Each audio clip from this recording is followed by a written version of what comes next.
안녕하세요. 작가 김시연입니다. 오늘은 절판된 안타까운 책 소개하려고 영상을 준비했는데요. 어째서 이런 책이 품절이 되었는지 안타까운 마음입니다. 독일의 위대한 정신으로 손꼽히는 가우스 평전 위대한 몰입입니다.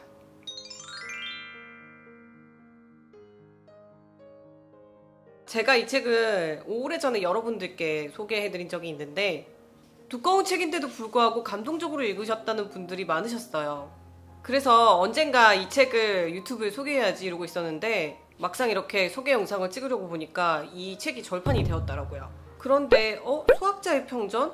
숫자 이야기만 나오고 너무 졸릴 것 같다, 이런 생각이 들 수도 있겠는데 아닙니다. 이 책은 우리가 외면하고 싶었던 삶의 여러 가지 모습이 위대한 수학자 가우스의 인생을 통해서 생각할 거리를 굉장히 많이 던져주더라고요. 그래서 여러분들이 이 책을 구할 수 있으면 꼭 구해서 읽어보시라고 추천하고 싶어요. 저는 이 책을 세 가지 관점에서 읽어봤어요. 첫 번째는 저자 후베르트 마니아가 18세기에 태어난 대수학자 가우스를 어떻게 입체적으로 살려냈는가 하는 점이고요. 두 번째는 이 책이 평전이잖아요. 저자가 가우스를 얼마나 객관적으로 바라볼 수 있었을까. 세 번째는 수학자인 가우스의 업적을 일반 독자들이 얼마나 쉽게 이해할 수 있게 쓰였느냐 하는 점이었어요. 18세기에 태어난 수학자와 내가 얼마나 연관이 있을까, 이렇게 생각하실 수도 있는데 일단 가우스는 우리의 실생활과 아주 밀접한 관련이 있습니다. 가우스의 정수로는 수학의 기본 과목으로 그 중요성을 인정받고 있고, 인터넷 뱅킹이 활성화되면서 그의 제2차 상호 법칙이 은행과 경매장, 통신 판매사의 보안 서버에 사용되는 암호화 기술의 핵심입니다.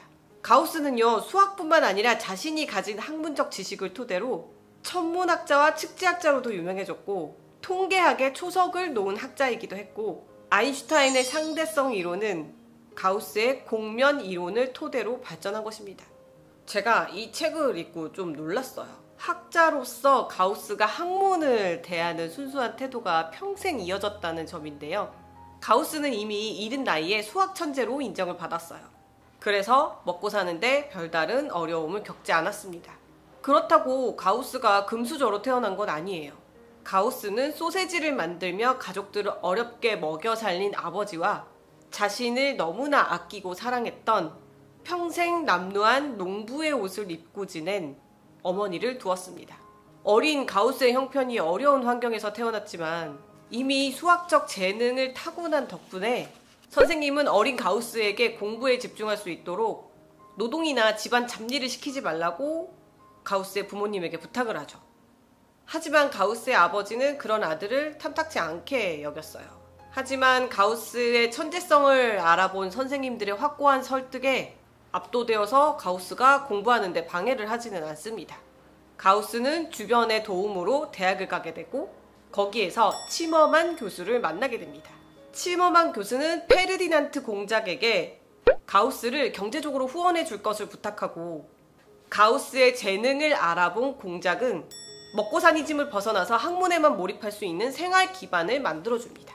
수학 천재 가우스를 탄생시킨 평생의 귀인을 만나게 된 것이죠. 그래서 가우스는 학문에 순수하게 몰입할 수 있게 되었어요. 천재를 탄생시킨 주변에 도움이 없었더라면 가우스는 상인들의 회계사에 그쳤을 거라고 페르디난트 공작에게 평생 감사하는 마음을 잊지 않았습니다.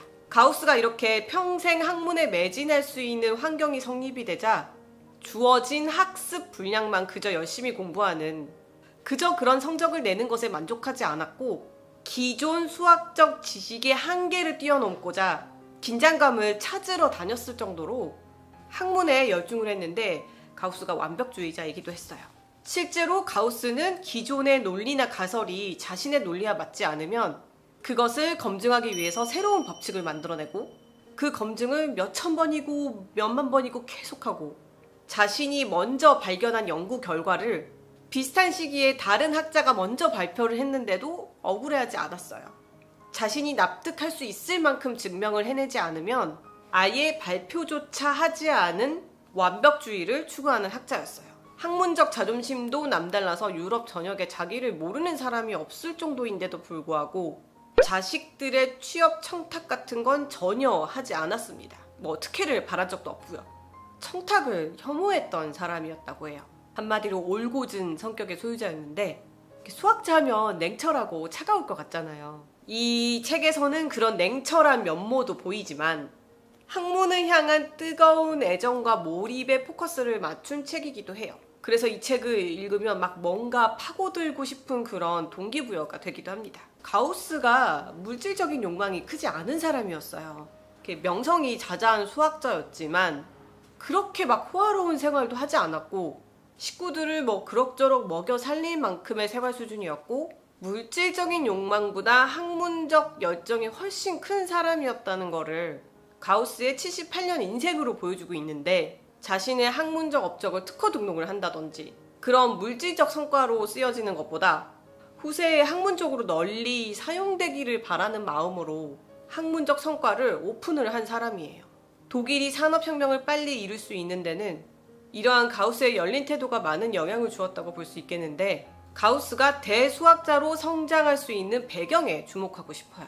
일단 가우스는 흙수저 출신이죠. 하지만 학교에 다녔고 학교 선생님이 가우스의 천재적 재능을 발견하고 지켜주고 싶어 했다는 거예요. 결국 브라운슈바이크의 공작 페르디난트에게 15년 이상 경제적 후원을 받았고 그렇게 자신이 받았던 것을 돌려주고 싶었던 거라고 추측을 해봅니다. 가우스는 의리도 굉장했어요. 나폴레옹이 그렇게 가우스를 보고 싶어 했다던데 가우스는 끝내 나폴레옹을 만나는 걸 거부했어요. 그 이유가 자신을 후원해준 페르디난트 공작이 나폴레옹과의 전쟁으로 큰 부상을 입었기 때문입니다. 가우스가 그렇게 자신의 천재적인 재능을 꽃피우고 과학사에 자신의 이름을 그렇게 커다랗게 남길 수 있었던 이유는 도서관에서 책을 마음껏 빌려볼 수 있기 때문이기도 해요. 당시 가우스가 이용하던 도서관에서는 학생들의 대출이 그렇게 자유롭지가 않았는데 공작의 전폭적인 지원으로 도서관의 모든 책을 마음껏 대출해서 볼 수 있는 특권이 주어졌어요. 그 도서관은 유명한 수학자들의 최신작을 꾸준히 구입했고 가우스는 도서관에서 유럽 대도시에서 나온 학술 보고서를 해마다 빼놓지 않고 읽을 수 있었어요. 그래서 18세기 수학의 역사와 자연과학의 발달을 몸소 경험할 수가 있었죠. 1797년부터 도서관은 학생들에게 더 이상 전집료를 대출해주지 않았는데 논문을 쓰는 학생들에게는 이건 굉장히 치명적인 거잖아요. 그 당시 열심히 논문을 집필하던 가우스에게도 중요한 정보의 샘이 말라버릴 위기였죠. 그런데 가우스에게는 특별 대출이 허가가 되어서 혼자 150권의 책을 대출했다고 합니다. 이렇게 도서관의 혜택을 제대로 받은 가우스는 이를 악물고 학문에 매진하게 되어요.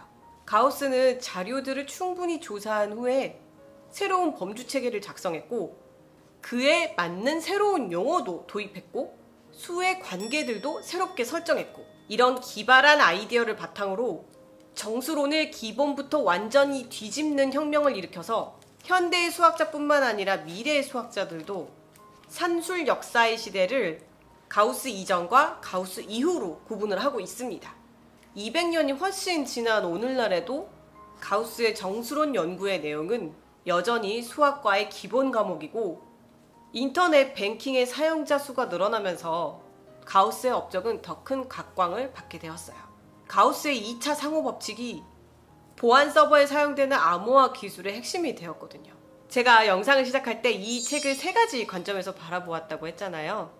첫 번째는 저자 후베르트 마니아가 18세기에 태어난 대수학자 가우스를 어떻게 입체적으로 살려냈는가 하는 점인데 가우스가 78세까지 장수를 했고 학문적인 업적도 다양하기 때문에 이 책이 374페이지가 될 수밖에 없었다는 생각을 하고 책을 읽으면서 내가 가우스가 살았던 동네 사람이 된 것 같은 기분이 들더라고요. 그만큼 입체적으로 가우스의 인생을 바라볼 수 있는 흡입력이 가득한 책이었어요. 두 번째는 이 책이 평전이니까 저자가 가우스를 얼마나 객관적으로 바라볼 수 있었을까인데 가우스의 인간적인 단점도 가감없이 담겨 있거든요. 가우스가 자식 농사를 잘했다고 볼 수가 없어요. 이 자식과의 갈등으로 드러난 인간적인 단점도 충분히 드러나 있어서 평전이라는 장르의 특징을 살린 객관적인 관점은 충분하다고 봅니다. 그리고 마지막 세 번째, 수학자인 가우스의 업적을 일반 독자들이 얼마나 쉽게 이해할 수 있냐였는데 전문 용어들이 그렇게 어렵게 다가오지는 않아요. 다만 이런 어휘들이 익숙하지 않은 관계로 이 책이 빨리 읽히는 책은 절대 아닙니다. 하지만 저자는 충분히 일반 독자들을 위해서 이 책에 담긴 전문적 용어를 난해하게 쓰지 않으려고 노력한 흔적이 보여요. 우리가 익히 들어 알고 있는 천재 수학자 가우스를 평면적으로 바라보지 않고 학문을 향한 가우스의 애정과 몰입을 알아볼 수 있는 귀중한 자료라는 생각이 들고요. 세계적 지성이 탄생하는데 환경이 얼마나 중요한지 알 수 있겠더라고요. 가우스 자신도 천재적 재능이 있는데도 불구하고 거기에서 만족하지 않고 78세까지 학문에 몰입하면서 살아온 삶의 발자취를 보면서 학문을 향한 태도를 다시 한번 생각하게 되는 계기가 되는 책이었어요. 수학자 가우스의 삶을 통해서 차가운 수의 세계에서 절대 질서를 찾아낸 것은 결과가 아닌 78년에 이르는 긴 과정에 있다는 것을 알게 해준 뜻깊은 책 뜨거운 몰입이었습니다. 저는 다음에도 좋은 책 소개로 돌아올게요. 구독, 좋아요, 알림 설정은 제가 유튜브 채널을 지속할 수 있게 하는 큰 힘이 됩니다. 여러분이 남겨주신 댓글도 감사하게 잘 읽고 있어요. 댓글도 많이 남겨주세요. 저는 다음 영상에서 뵐게요. 안녕.